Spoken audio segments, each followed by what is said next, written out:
Okay, so that didn't suck. I must say I'm kind of pleasantly surprised. That did not suck.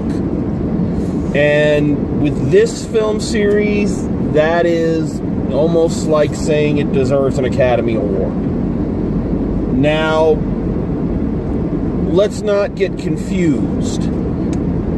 I said it didn't suck. Does that mean it's good? I can't say it's bad. I can't say that, unlike almost every other film in this series, I've left just gaping at how wrong-headed it was. But there's still too much wrong with it for me to go, yay, they did it! They pulled it off! But I do have to say that, you know, I went in expecting a complete train wreck. When in fact, it's not a train wreck. It has train wreck aspects. But on the other hand, there are a lot of things it gets right that these DC movies have seemingly been struggling to get right for, you know, since they started. So let's be positive first. Let's talk about some of the positives. I don't feel like I need to go through, you know, breaking down the plot. You all know the plot. It's, you know, sorry, it's essentially the plot of Avengers. You know, it's just, you know, shock and awe. So I don't feel like I need to count down any of that. So let's talk about the good things. It shouldn't take me that long to think of it. So the storyline is streamlined a lot, and it feels like, even though it's been pieced together from two directors and a lot of different, you know, studio notes and all that, the story feels, you know, much simpler. They kept it basic. They didn't try to fit in all the stuff that they tried to fit into all their other movies. You know, they kept it simple, and that's what it needed. For the most part, and I'll get to that in a second, the acting and whatnot is pretty decent.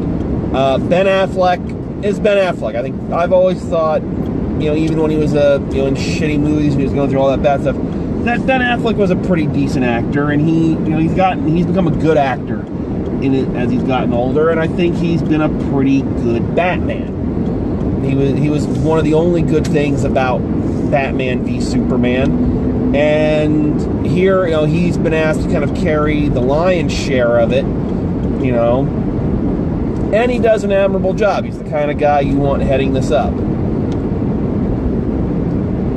I think he also does something with Batman we haven't seen in a long time. And that is, Bruce Wayne is not near suicidal. You know? He feels a little bit like a little bit more like the Adam West Batman, wherein, you know, Bruce Wayne did this to fight evil, but he wasn't, you know, and yeah, he was driven by a sense of revenge on us, but he didn't spend his every waking moment with a razor blade going, you know. And I think that's a thing across the board. The mood and the atmosphere of the film has been lightened considerably. One of my big complaints with Man of Steel and Batman v Superman is that they took these comic book characters and made them so goddamn depressing. And here it feels like, and I'm going to say that this is Joss Whedon's hand in it, honestly. That he's the one who lightened it up. I mean, Batman and Superman. Oh, I'm sorry. I guess this counts as spoilers, but I don't think it counts as spoilers, because if you've never read a fucking comic book, you know how this works. Yes, they bring Superman back to life. Oh my god, shock, I've ruined the film. You know, So they bring him back, and he is considerably lighter. Oh, I can't help but wonder if it hurt Harvey what's-his-name's face to smile. He smiles in this movie. He jokes in this movie. Superman feels almost like you would expect fucking Superman to feel. And not this glower, mopey, you know... The best way to sum up his portrayal of Superman in the movies is the scene in Batman v Superman where he's saving a tanker and he's dragging it with this look on his face like I did when I had to get up and go to work at Hertz every morning. You know, like, well, I guess I'll save the world. You know, so this Superman, it doesn't have his head up his ass, you know, debating the good he's doing in the world. And am I doing good? Am I an alien amongst people? Oh, moral quandary, moral quandary. No, he's fucking Superman. He smiles. He jokes. He stands up for the little guy. He stands up for truth, justice, and the American way. For the first time in any of these goddamn things, it's like, that could be fucking Superman. He's not Christopher Reeves by any stretch of the imagination. He's not even as good as George Reeves was. And before anybody asks, George Reeves was an excellent Superman. But he's better. That's a Superman I want to see in a movie. So the tone has been lightened considerably. And it's good. You don't feel like you're at a goddamn civics lecture for 3 hours. And again, I have to say, you can't really tell. I mean, well, you can, honestly, between the two directors and, you know, all that.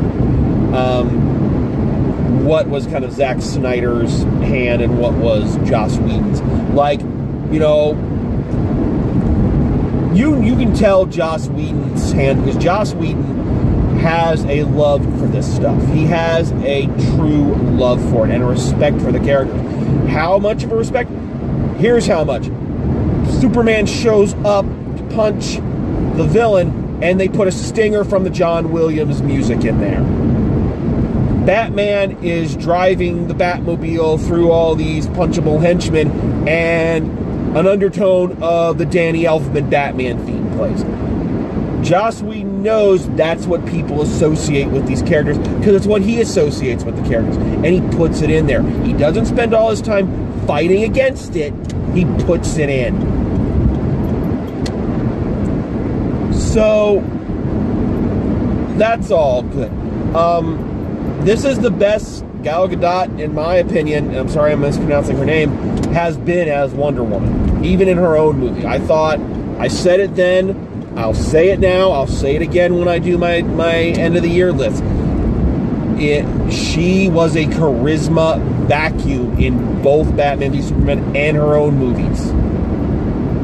But here she feels like she's got some life in her. You know? So she did a great job. The best part of this movie, I have to say, I'll get to this at the end, but I have to say, the overall review I can give it is that I would not really want to watch this again, but I'd be interested if they advertised for a sequel.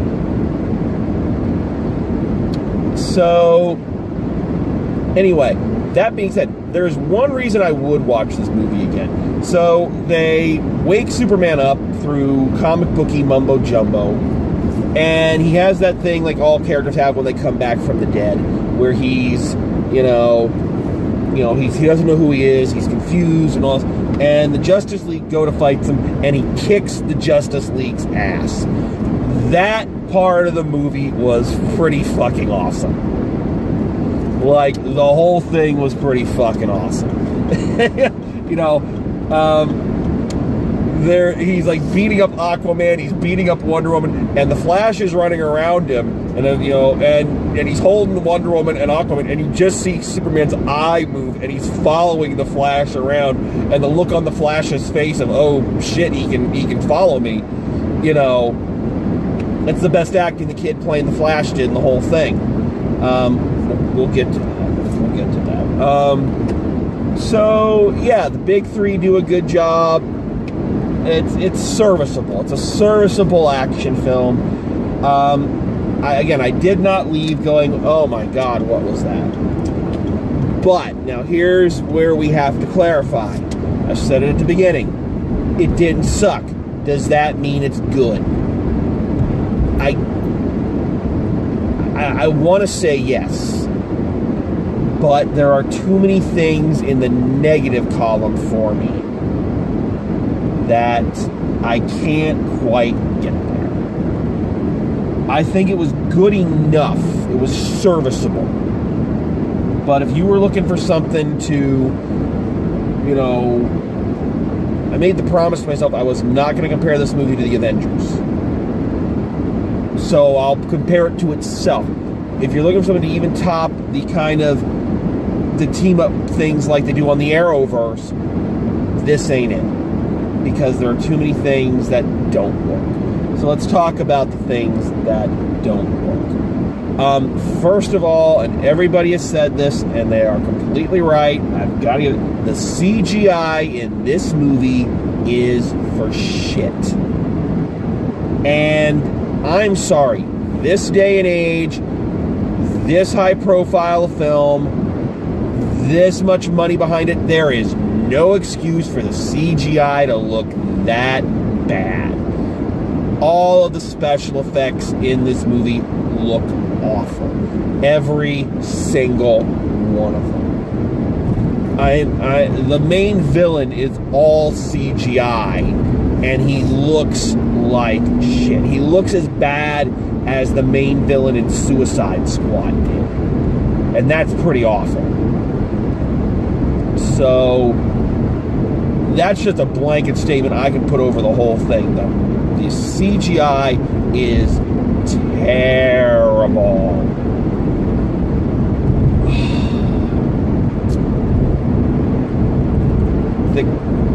The costume design is not good. The costume design looks awful. Almost all the characters. Wonder Woman still looks good in her outfit. They did a good job with her.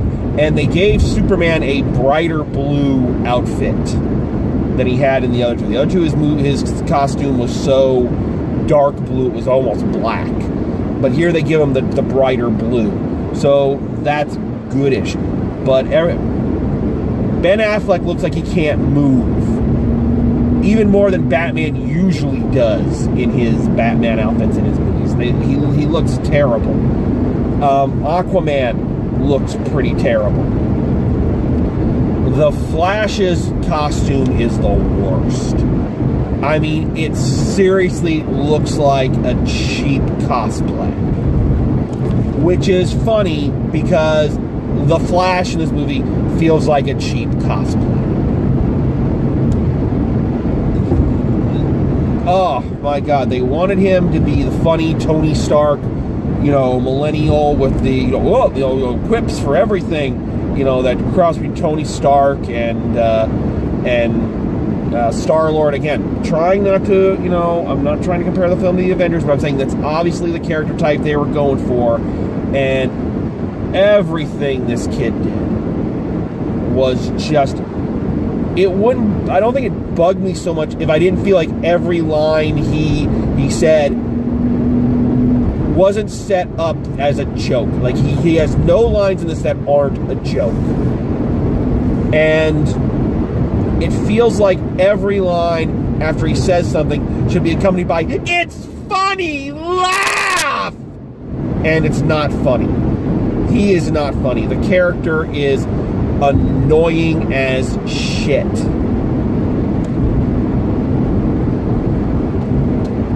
Okay, this isn't necessarily a negative. I'm going to backtrack a little bit. Another good acting job is the young man playing Cyborg. I thought he did a pretty good job. And I remember seeing one of the lists on one of the shows I watched, Watch Mojo or something, where they said he was going to be an actor that was going to ruin a movie. And I think he did a pretty good job. But here's my thing. This is a nitpick. This is a nitpick for me. Not something that ruined the film, but just something that I'm like, even from the trailers, even through the film, I was like, what? Why Cyborg? why Cyborg of all characters? Cyborg was always a Teen Titan guy. He had a very limited run with the Justice League. Everything he does in the movie, you could have given that to another character and it would have been easy to do. The question is not so much why Cyborg, why not Green Lantern? Where they tease Green Lanterns in a flashback. Why not just make the kid playing Cyborg the John Stewart Green Lantern? Why? I don't understand.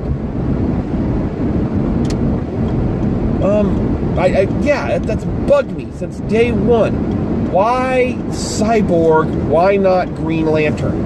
And no explanation I can give, works. And let me clarify.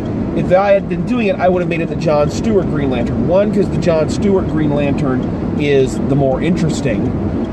But I don't get why that character. That's not something that ruins the film. That's not something that,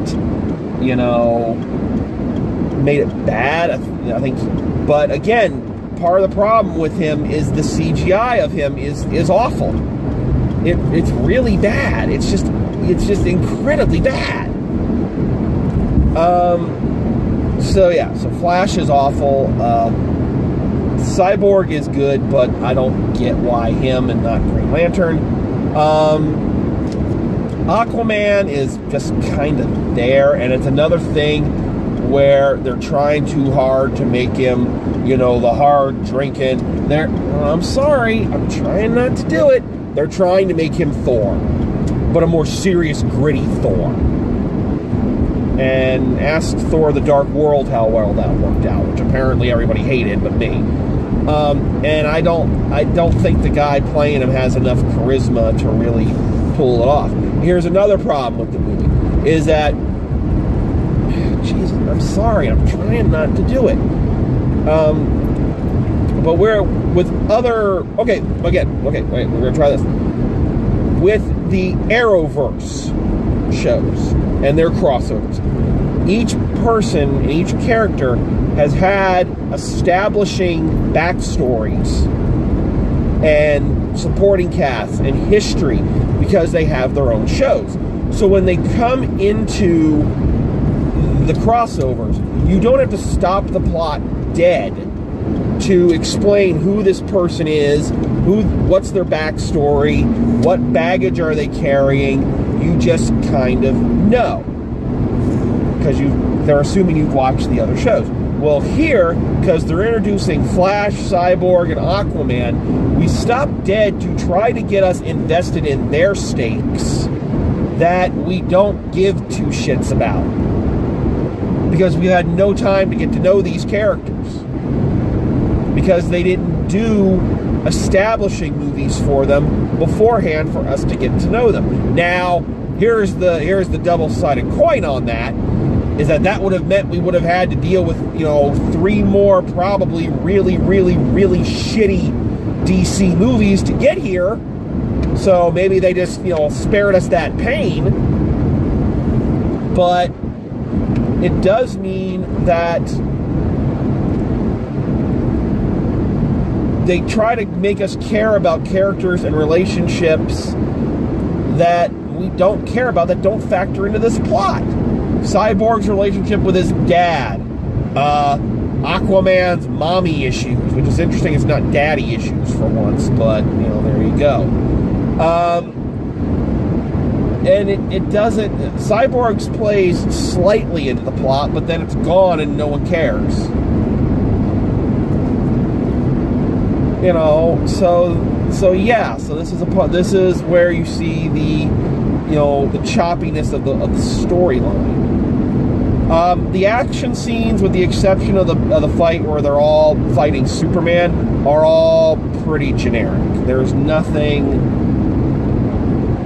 no big splash page. There's no cool team ups other than like Aquaman riding on the Batmobile or You know, Cyborg catching Aquaman as he falls. They all revolve around Aquaman for some reason. There's no really cool moment like in other series where two people kind of get together and do a cool power move that they can only do by working together, and the power of friendship and teamwork and all that.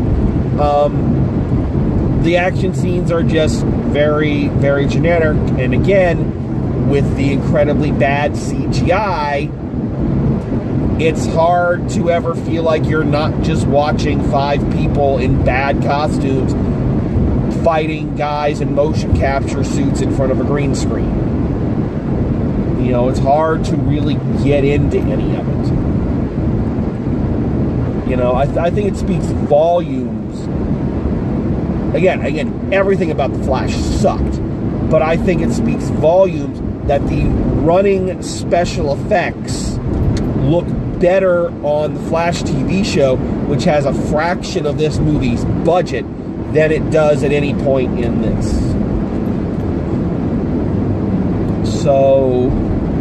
So yeah.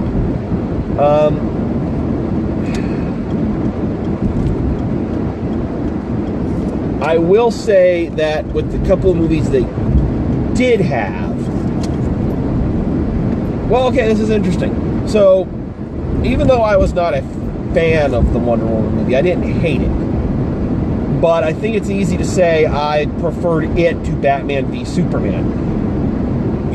Funny thing is they tie Batman v Superman, the worst of these movies, back into this one better than they tied Wonder Woman. So Wonder Woman has been, ever since the events of her film and Chris Pine, who's, you know, the most wooden actor on the planet, you know, his character dying in that plane crash, spoilers,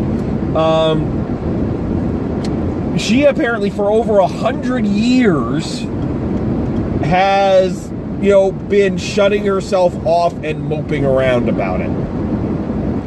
Now, I'm not saying that the loss of someone you loved or someone you had a casual acquaintance with for a couple of days, like she did with him, isn't going to affect you. It's been 100 years, honey. I think, you know, I don't think it's disrespectful to say it's time you move on a little bit. So, yeah, so there's an inconsistency with tying the films that are out there back into this. Oh, and that's the other thing. Okay, we're going to get to the big thing that pisses me off about this movie. It's the thing, I just want to do this. Every time they did it, I wanted to throw something at the screen. So their big thing, and they start off with it, you know, is the world misses Superman. The only reason the aliens are here, which again, they don't ever give us like a lead in. The aliens are just suddenly there, you know. But the whole reason they're there is because Superman has died. And his absence has left a hole in humanity. And we're all just so sad. No, we're fucking not. Go back and you watch Man of Steel and Batman v Superman. Both of those films are people bitching about Superman. Bitching that he has too much power. He's an alien among us. Do we trust him? That's all. I mean, that was the central core of Batman v Superman. That was the thrust of that, if you can call it a story.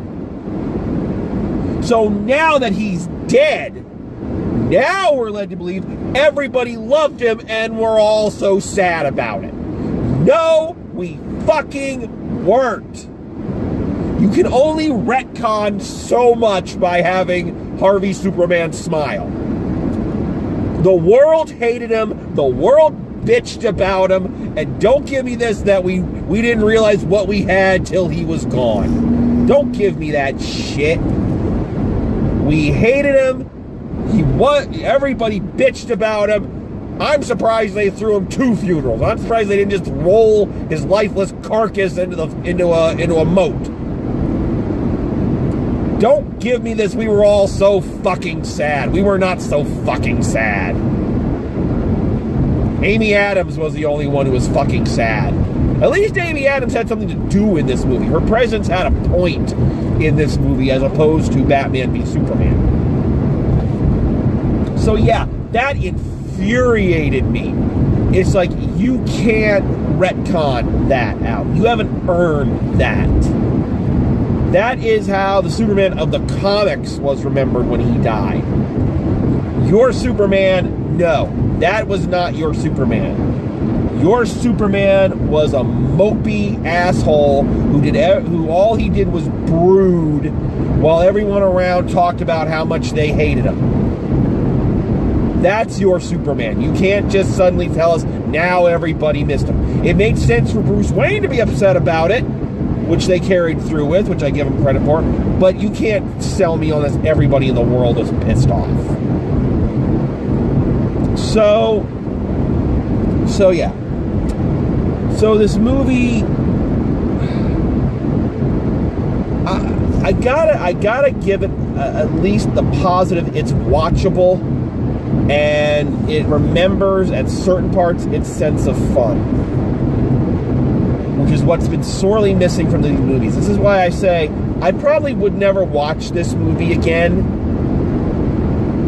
But when I see advertisements for its inevitable sequel, I don't think I'll look at it with, you know, a grimace. I think I may go, okay, let's give this a shot. This movie's had kind of a dividing effect. Critics all seem to hate it. Fans seem to really like it. I can see why people would like it, but I would say it's the most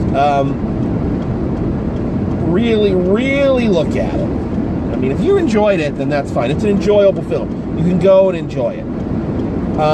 But let's not get all revved up with this was an awesome film, this was everything perfect, this was great. It certainly was not. It still has its problems, but what I think it represents is that maybe the DC Cinematic Universe might have some life in it and might have a means of crawling out of this colossal pit that they have dug for themselves. Wonder Woman was a good first step. This was another good step.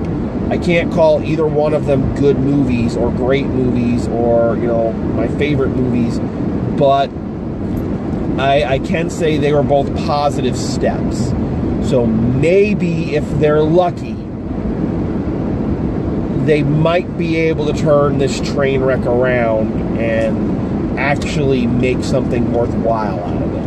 Maybe. So, and that's the best I can say about it.